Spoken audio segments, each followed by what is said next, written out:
To kick us off this morning, it's my pleasure to introduce Minister of Municipal and Northern Relations, Glen Simard.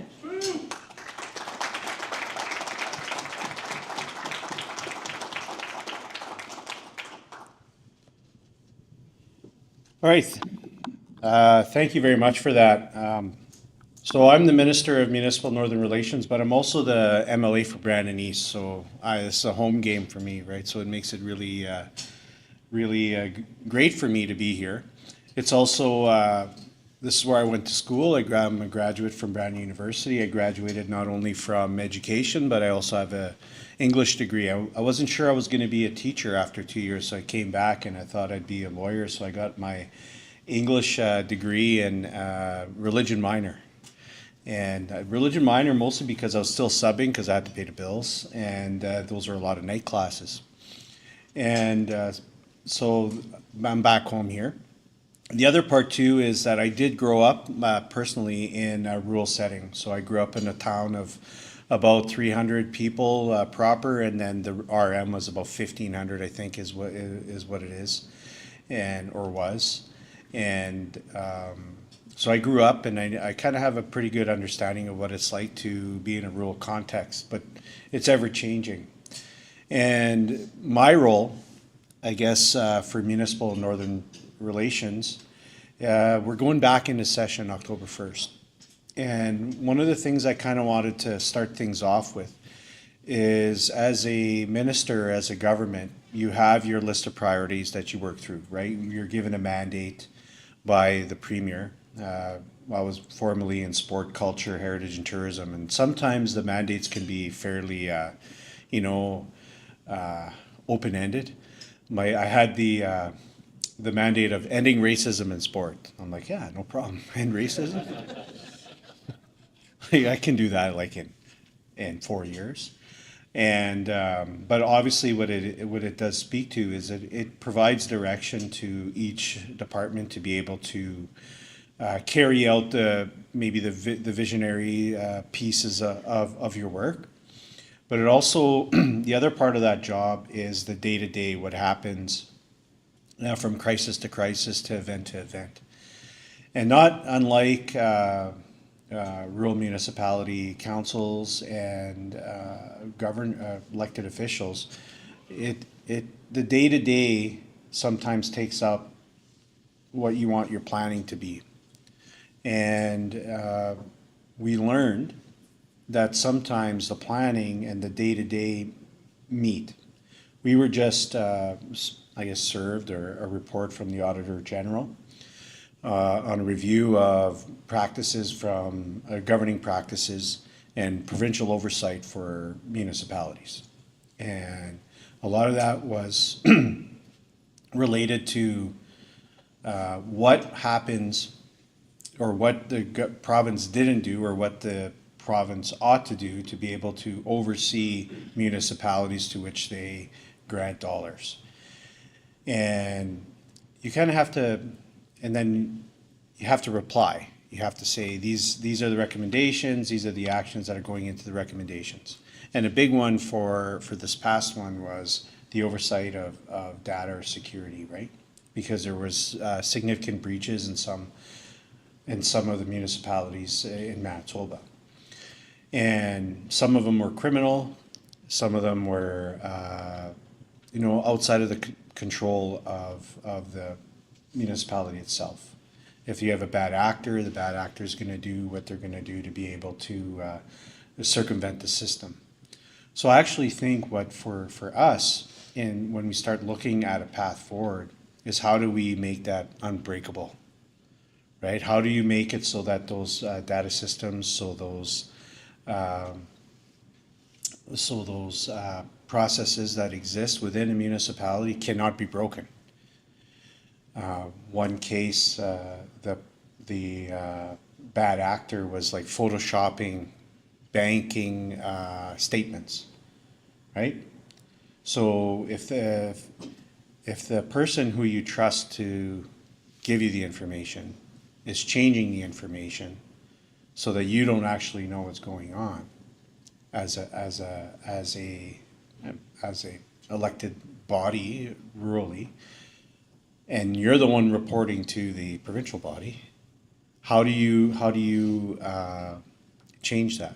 So that's what our task is, right? So our task as a government is like, this can't happen anymore. We need to actually make it so that that can't happen. So what are the best tools that you can use to be able to financially, or to have financial reporting software? What are the best tools that you can use for planning? Where is the data being housed? Who owns the data? Who inputs the data? All of those different things come into play. And it's not just so much as you can say, I want company A to do this, because you got to convince in Manitoba, 137 municipalities yet, this is the company we're going with.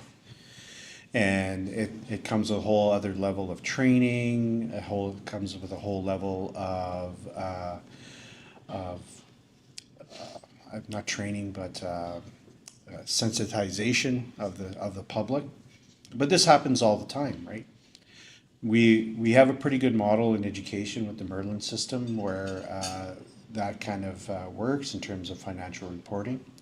We also currently in Manitoba have a Ministry of Innovation and New Technology.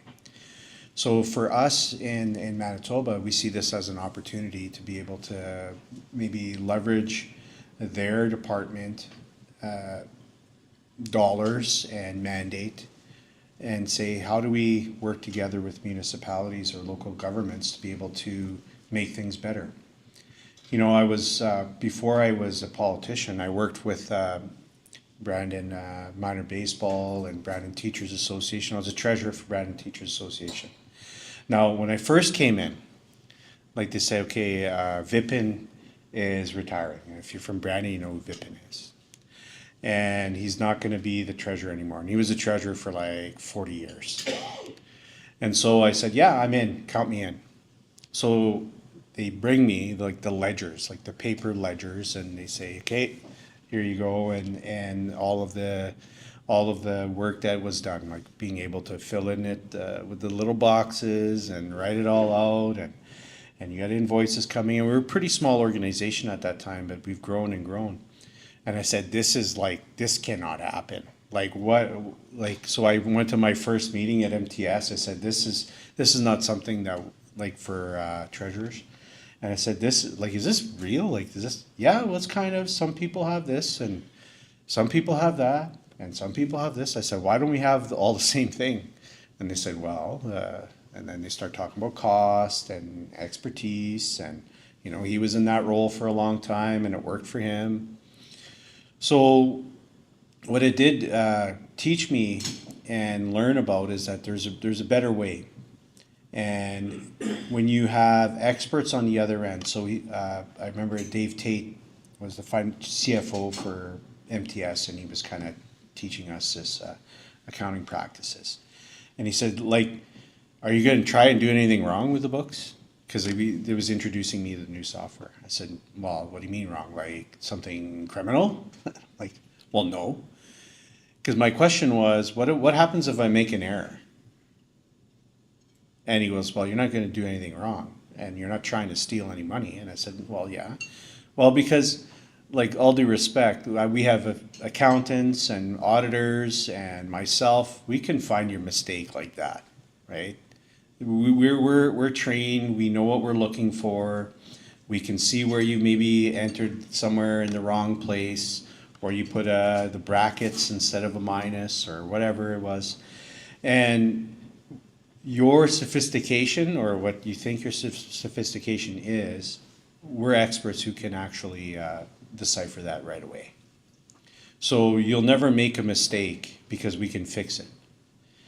And you'll just learn how to do it better as we go through it. And when you go through the auditing practice and you sit with your accountant, you're going to figure out how it's supposed to work.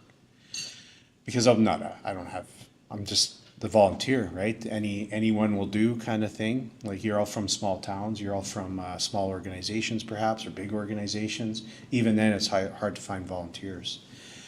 So what happened, and what the lesson I'm taking out of this, and the reason why I'm kind of going through this, is because we're at a point in time with municipal administrators, and I just had a conversation with some folks about the municipal board and with councils, that there almost has to be a leveling up of the ability of the people who are doing the work. Now, how do you level up the people who are doing the work in terms of our end on government and the end, and I'm not saying, like, when I say level up, I'm not saying that their level isn't, they're not good enough at it. What I'm trying to say is that there has to be a platform or a medium through which things get easier. Because when I filled out those, like I filled out grant applications for my department when I was a volunteer. So I tried to get money from the government using the platform that they use to be able to, you know, make the ask and then after report back. A lot of it is kind of like PDF, right? It's like it's essentially a Word document. You change it, you fill in. I don't know how many times I wrote in that Simplot Millennium Park provides X amount of benefits to the community, because you have to write all these in your report. And I'm like, there should be a better way. Like, I have a client number, I go to the platform, I enter it in, my profile comes up, I have all of the grants that I received in the past, I have all of the reports that we did in the past, I have a profile of the life span of my park. I say, are you applying for the From the Ground Up grant again? I check that box, application goes in. My entry point, and then there may be the back end from the government to say, oh, they've applied again, right? And then why can't we do that? Well, when you get into government, there's all sorts of reasons. It costs a lot of money. And there's a lot of training. There's different ways and different departments of doing things. There's different expectations. There's different, you know, the grants change. There's all of those different things. So some of those things exist, and some of those things can be leveled up to be better. Rather than filling it out basically pen and paper, you're involving yourselves in a platform that allows you to do those types of things. But if you're working in rural development and you're working with nonprofits and you're working with groups that you know, pick a community, pick something that's going on, the entry point or the things that those volunteers have to be able to do to get into the portal, it's kind of it's a mixed bag. I could tell, and I know there's counselors in the room, I could tell when I became the Municipal Northern Relations Minister immediately which communities had strong CEOs based on, or CAOs, based on their history of receiving grants. And they're really good grant writers. They have their stuff together so they can get the quotes together, the estimates together. And I'm like, okay, that's fair, that they have their act together and that they have a really great group there putting that stuff together. But what about that community that's just getting off the ground? Or like in terms of their governance, or a new CEO, brand new CEO, or a group of a nonprofit that's going over a big turnover like I did with Vipin and the treasurer role. So I think the biggest challenge for us as government is how do we set everyone else up for success, and that we're as labor free as possible. And I think that your work and the way that we manage data and who has access to the data and what data informs the decisions to be is probably the biggest opportunity that we have. So that if I go from one municipality to the other, I basically log into the same platform. I log into the same way of doing things. in a way, QuickBooks for nonprofits is kind of that, but even that's changing, right? Everyone's selling you a new platform. Everyone's selling you a new updated version of the what's going to do all these great things. If you have an iPhone, I can guarantee you that you only use about 5% of its capability, right? Because of all the different things that it can offer to you. And it's like, if you try to get on the cloud and you have multiple devices, like I like my devices are my two sons, my wife's, and mine. And I'm still like getting like the list of calls that my wife makes. And I'm like, how come your phone calls are showing up on mine? And I'm trying to figure it all out. And there's family sharing and all that. There's a hidden capability within each one of these platforms that aren't being fully utilized. And how do we create a platform? How do we create data management? How do we do all of those things within a department that has 137 stakeholders and 137 different administrators? And I don't think the answer is to make fewer administrators. I just think it's maybe do we have administrators who excel in that realm? Because some of the CEOs have to be excellent politicians more than administrators, right? And I think that's actually the biggest thing. Like my big dream in municipal northern relations is to walk into work and kind of throw up on the board, or like on the wall, all of the wastewater and water projects and some sort of visual representation of who's in the process of applying, how much money are they getting, where does that money look like, who's first in the queue, who's bidding, and then kind of like ask technology to make the decision in a way. To say who's first, who's most shovel ready, who's got permits lined up, who's backed up, who's working on this. And if you think about wastewater and water in municipal northern relations is the biggest challenge that we have. It's the highest space for, like, I think it's a $3 billion deficit in infrastructure. And everybody's lagoon project, everybody's water project is extremely important and needs to happen. When you think about all of the different consultations, the duty to consult, you have the environmental licenses, you have the HRIAs, which is the historical impact assessments, you have regionality, you have water stewardship, you have all of those different things have to be lined up for a project to go ahead. And they're there for good reasons. And if you're maybe wanting to get your project done, they're in the way and it's taking too long and it's costing more. So there's a way to save dollars to be able to streamline that. And as strong as we are as humans to be able to make those decisions in our offices or around roundtables or in working groups or in a water services board, we're very, very good at it. We're probably, decision making sometimes could be improved.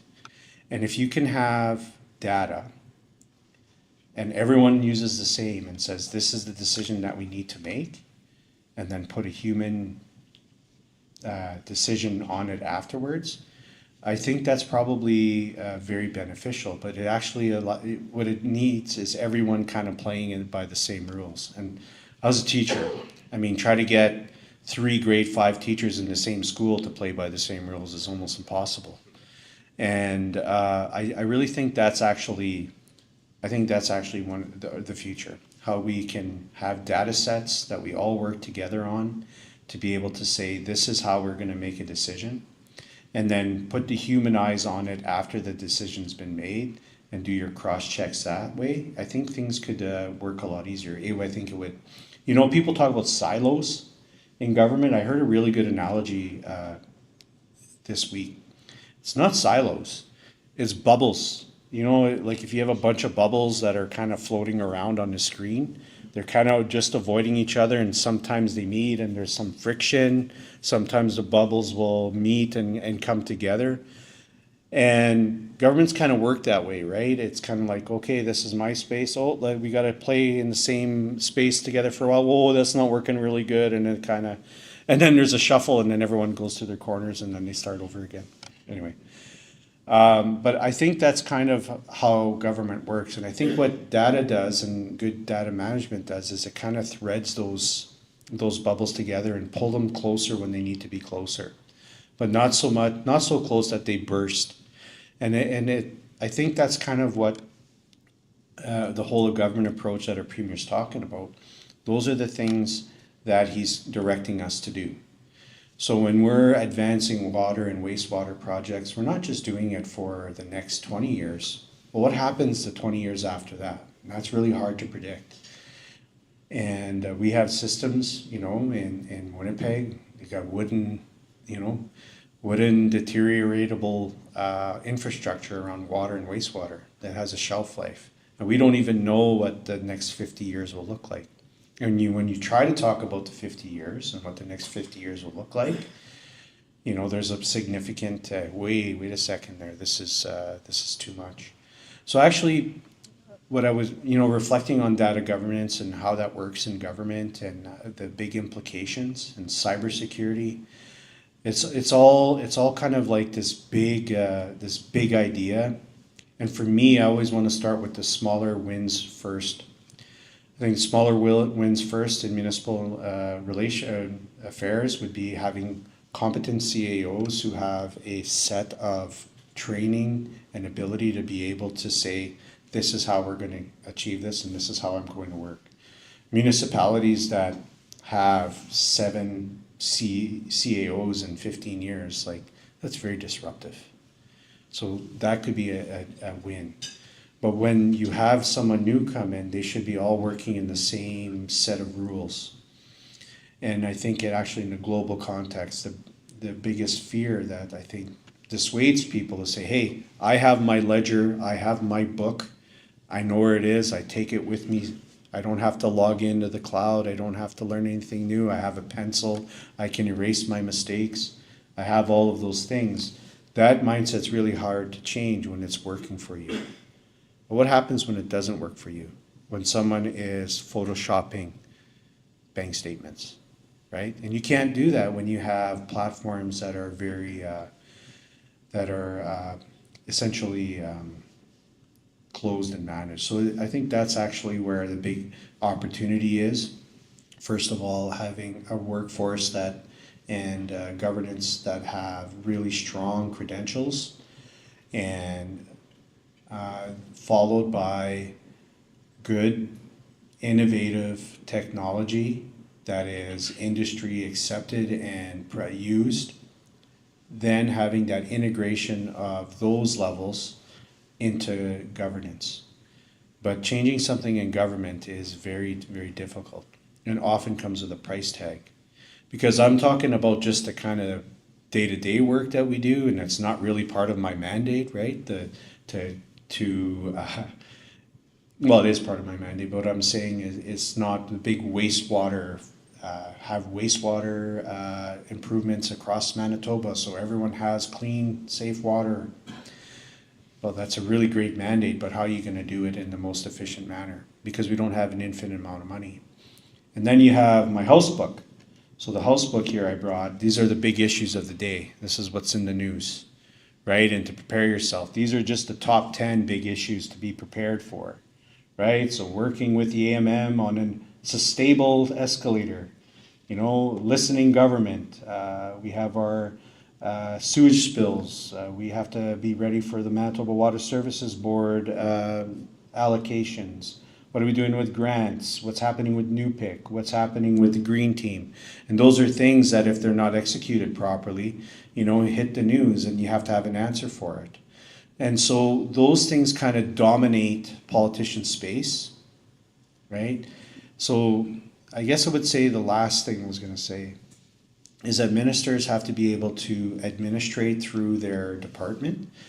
The department have to have good systems and tools in place to be able to execute.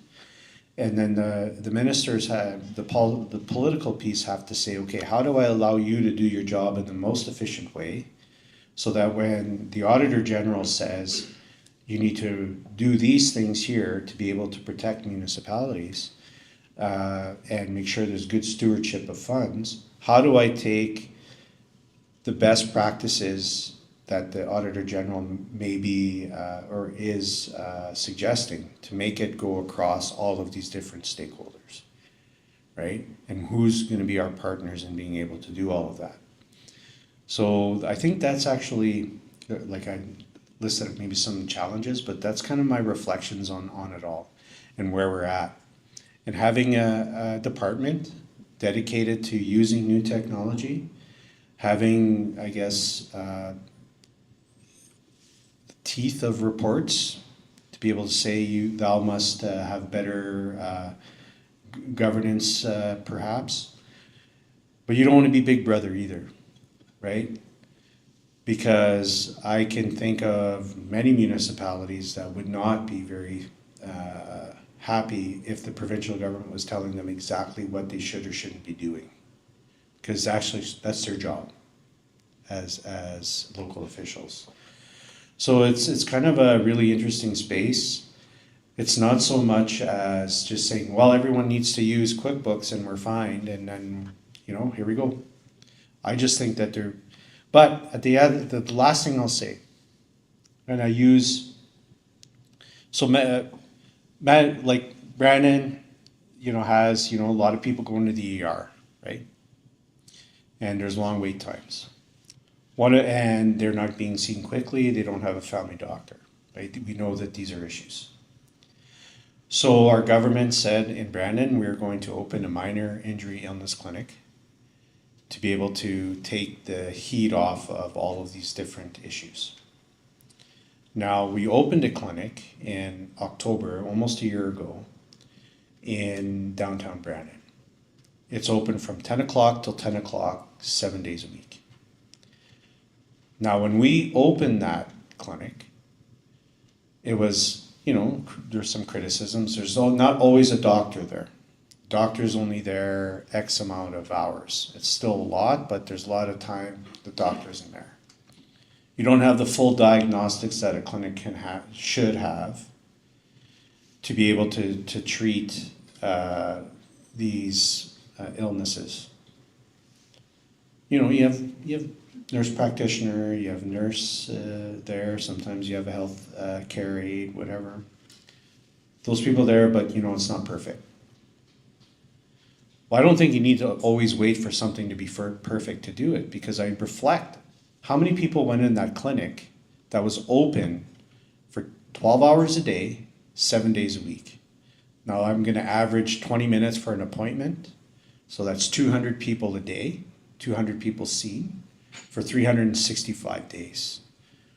We're talking like 60,000, 70,000, well, probably close to 76,000-ish. People being seen in a year that would not have been seen.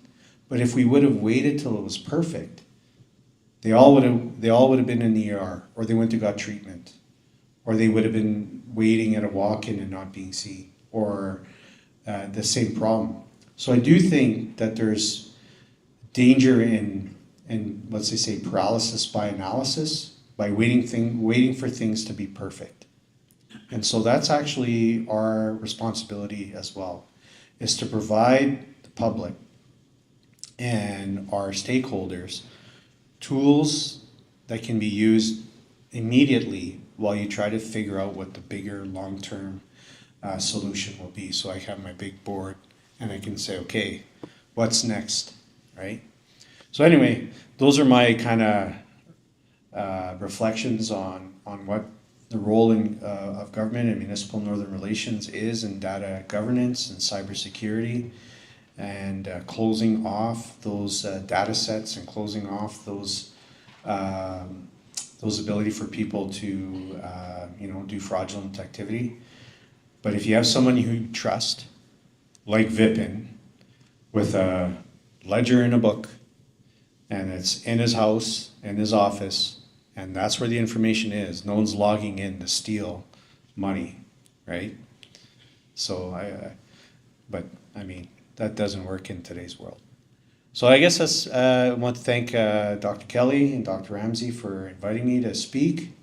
Hopefully you found some value in how maybe a minister of the Crown who works in this realm thinks about data, and maybe gives you some insight on the types of things that government needs. So thank you very much.